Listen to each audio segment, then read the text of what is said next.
I feel like being a graphic designer today is one of the coolest superpowers to have. I mean, every brand is going online. People are trying to pick up the skill themselves so they can improve the overall visual storytelling on their Instagram page and Twitter and websites and stuff like that. So in this video, I'm going to share with you 5 books that can get you started with graphic design. Or if you are in your early days in your graphic design career, these are 5 books that I recommend you should read. Welcome back to the channel, guys. My name is Joshua Cleopas and I make these type of content. If you're here again, thank you so much. Last week I hit 1,000 subscribers and I'm so happy. Thank you guys who've been coming back to watch the show. I really appreciate everybody's time, especially people who watch all the videos and DM and comment in the section and like and share. I really feel like it's really dope and thank you guys so much. I'm not gonna waste your time, so let's get right into this video.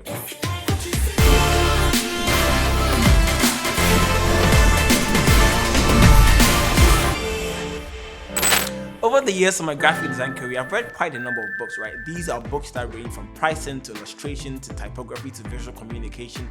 But these books are books that I think will really help people who are now trying to start or people who are in their earlier stages. In no particular order, the books are Still Like an Artist by Kleon, A Pocket Full of Dough by Chris Doe, The Brand Gap by Marty Neumeier, How to Think Like a Great Graphic Designer by Millman, and the last one is Burn Your Portfolio by Michael Janda. So I'm going to sort of go through these 5 books to give you a little bit of peek into them so you can understand what they talk about, and later you can go on and read about it yourself. So the first book is called Still Like an Artist by Kleon, and it's a book that helps you demystify originality and authenticity. So the book opens with a conversation between an artist and an interviewer, and he goes like, where do you get your ideas from? This is the question the interviewer is asking the artist, and the artist goes like, I steal them. I mean, most people would sort of take offense to that because you're an artist, you're supposed to be original. But the book goes on to sort of demystify what originality really means and helps you overcome your own imposter syndrome to put yourself out there. He has a second book called Share Your Work, which I would also add because you have to read those 2 books hand in hand. See Like an Artist, which will help you overcome a lot of things, and then Show Your Work, which will help you put your work out there. These are 2 really awesome books that has helped me. One part of the book that talks about the fact that nothing is original. Everything we see is a mixed match between different things that already existed and that were created by other things. And he has this really funny part where he says originality is undetected plagiarism, and that's something that I felt was really true. Like, there's so many things that I felt was original until I saw something like that was way older than original, and like, wait, so I mean, who copied who, right? But it's a really good book and I recommend you read it. It can help you get over a lot of things. For me, I had a bit of some imposter syndrome. I didn't think I was good enough. I didn't think I was original enough. And I was always pressuring myself to create work no one had seen before. I quickly realized that wasn't going to happen, and that wasn't even a good goal to have, and later started putting my work out there, putting the things I loved and things I liked. He also has a second book called Show Your Work, and those books go hand in hand, so you can also look into that and see if that can help. So like I said, Still Like an Artist by Kleon. The stuff is in the description. You can go ahead and purchase it. If you have a friend who also has it, you can borrow it and have a read. I think it'll be worth your while. Let's go on to the second book. The second book was written by somebody I absolutely admire, and her name is Millman. The name of the book is How to Think Like a Great Graphic Designer. And this is not your typical book because the way the book is written is literally an interview transcribed into a book. So in this book, Millman interviews countless design heroes of mine, and she takes us through their thought process, asks them really interesting questions. I think this is where Millman shines, because she wouldn't just ask you regular questions. She knows how to ask you the question that will pull out the most dopest secretive memory you have that helps the people explore themselves. I feel like anybody who gets on Debbie's show you would end up knowing more of yourself at the end of the show than you actually thought. And I really love it. In the book, she interviews people like Massimo Vignelli, Michael Beirut, Chip Kidd, Milton Glaser, Stefan Sagmeister. These are really great books, right? Let me give you a little insight who these people are.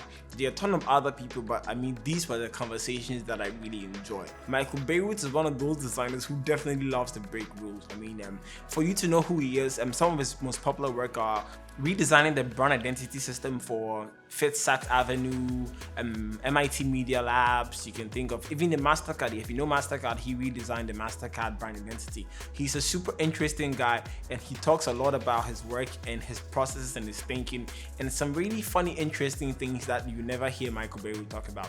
Debbie has a way of extracting really valuable, authentic information from the people she always interviews. So that's one of my favorite people in the book. She also goes ahead to interview Chip Kidd, who's like my favorite book design cover, especially because he's the one behind the brand identity for Jurassic Park. If you love Jurassic Park with the huge dinosaurs and the big jaws, he was the one that designed that logo on the book cover, and I mean, you know how impactful that design was. So that's Chip Kidd. He has a lot of other stuff in there, lots of conversations you will never really hear about him, but Debbie does a good job to capture a lot of things about Chip inside the book. She also goes ahead to interview Milton Glaser. Milton Glaser is like one of the most popular people that you know, but you have no idea you know. So he's the person behind the I Heart New York identity that has gone all over the world. People did renditions of it. I Heart Ghana, I Heart London, I Heart wherever. I mean, he did all those things. Milton is one really interesting guy. I've watched a bunch of his interviews, but the way Debbie brings out a lot of authenticity and clarity from what he actually does and his thinking process behind his work was really amazing. The next person is somebody that also inspires me a lot. His name is Massimo Vignelli. So Massimo Vignelli is one of the most radical design thinkers in my opinion. I sort of compare him to Stefan Sackmeister, who I'll talk about in a bit. So one thing Massimo would say is, if you can design one thing, you can design everything, which I totally believe. I mean, if you're a graphic designer, it's possible that you can end up designing so many things. So for instance, Massimo Vignelli designed chairs, he designed maps, he was the one behind the complex New York subway system. He used the font Helvetica and made Helvetica so popular among designers and other creatives worldwide. He's a really interesting guy, and I think you guys should really love the conversation he had with Debbie in the book. And Debbie did a really good job about bringing a lot of information from Vignelli in the book. I think it's really awesome how she's able to sort of capture people's personality in these really casual interviews. Massimo Vignelli is like one of my top lists. You guys can check out his work. I'll put a little bit in the screen so you guys can see what he does. And there's Stefan Sackmeister, who is also another radical thinker. He's not like your average graphic designer. I prefer to call him an artist because of the type of content he puts out there. I heard about him through this book. I checked him out and he blew my mind. One of the awesome work he did that really caught my attention was his poster design for School of Visual Arts in New York, and it was posted all over the subway stations, and the book was really amazing, and I recommend you check out his work, and the conversation here is gold. I got to even read more about him and found that he does this really cool thing. So like, he has a brand called Sackmeister and Walsh, and they had this really cool working ethic where that like they'll work for 7 years and they'll take a break for a whole year whilst they're being paid to take a break for the whole year, right? They'll think and come out with really amazing things the following year because they've been on break, sort of hibernate to recoup all their lost energy, to come back inspired and just create amazing work. You guys can check out Sackmeister. His work is so radical, but it's so captivating and inspiring. Like, I really love it. And Debbie does a really good job to bring out his hidden secrets. Not really secrets, but to help you really peek into his mind. Such a really radical thinker, and I think the interview in the book was really dope. Let's go on to the next book. So the next book is a really young book. It's the youngest book on the list, but not the least. It's really powerful, especially with the direction that the author took. The author is called Chris Do. I think this is his first book, I guess. So the book is called A Pocket Full of Dough, and the author is called Chris Do. But the book sort of says a pocket full of things you can do. So sort of like wordplay with the name of the person. So like, you have him in your pocket, or a pocket full of things you can do, like in help your business, like, I guess. It's such an incredible book, right? The book, Chris talks about relationships, about his beliefs in design, about creativity, and he talks about pricing, which is like a taboo in design, I guess. And he really does make a good point about how you have to charge more to get better clients, and Chris really walks his talk. He has a YouTube channel called The Future, and he's on a mission to sort of teach 1,000 creators to do what they love every day. And you can tell he's really passionate about what he's doing because he's always on the topic. Like, he's really trying to help other creators out there become the best versions of themselves and really help them to monetize their craft. I really love the content of this book, the design, the delivery. It's such a short book, and it has so much in there in so little words. It's one of the easiest books you can read, but I promise you it can be one of the most impactful books you can read.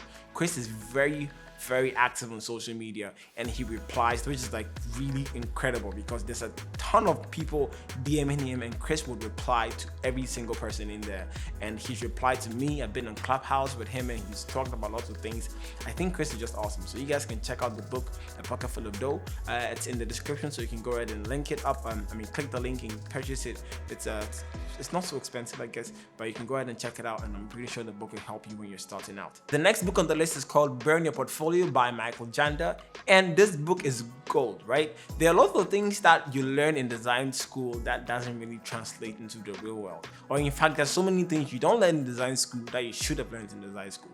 Michael does a good job of putting all that information into his book called Burn Your Portfolio. One of my favorite parts of the book is where he talks about how you are not your work is here and you are there. So he clearly states that you should make sure that you detach yourself from your work, because your work is only a representation of your skill at a certain time.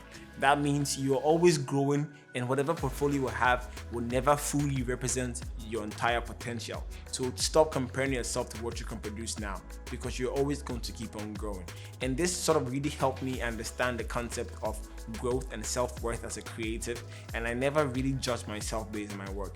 It also allowed me to take critique properly. When someone says that what I do was not nice or they didn't like it, I'm more now interested to ask them why. At first, it would offend the hell out of me, like my mind would just go boom. But now I sort of don't take those things personal, because he was able to really communicate the idea of self-worth, as opposed to me thinking my work is myself. Stuff like that. The book is really deep.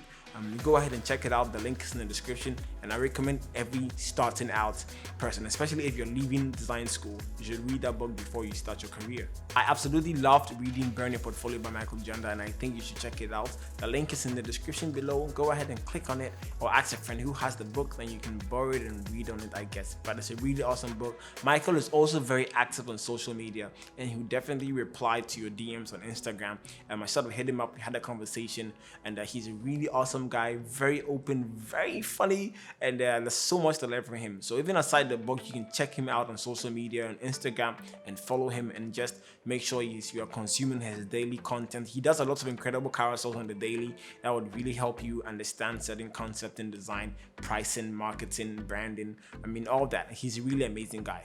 So the last book was written by Marty Neumeier called The Brand Gap. He talks about what brands really are and what brands are not. He goes through the book to talk about other brand values and how they can be measured.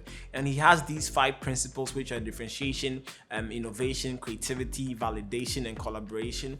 And these are sort of 5 principles that can always help you scale your brand or make your brand much stronger, and something a lot of people can connect with.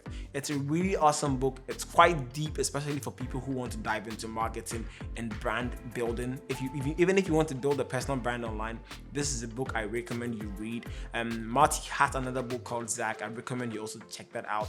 It's a really amazing book, really deep book. Take your time to go through it, and the way the book is written and designed is really easy for you to follow through. And I feel like Marty is just a really good author because he understands what he's practiced and he knows how to translate it into words so you can understand when you read it. It's a really awesome book, so you can check it out.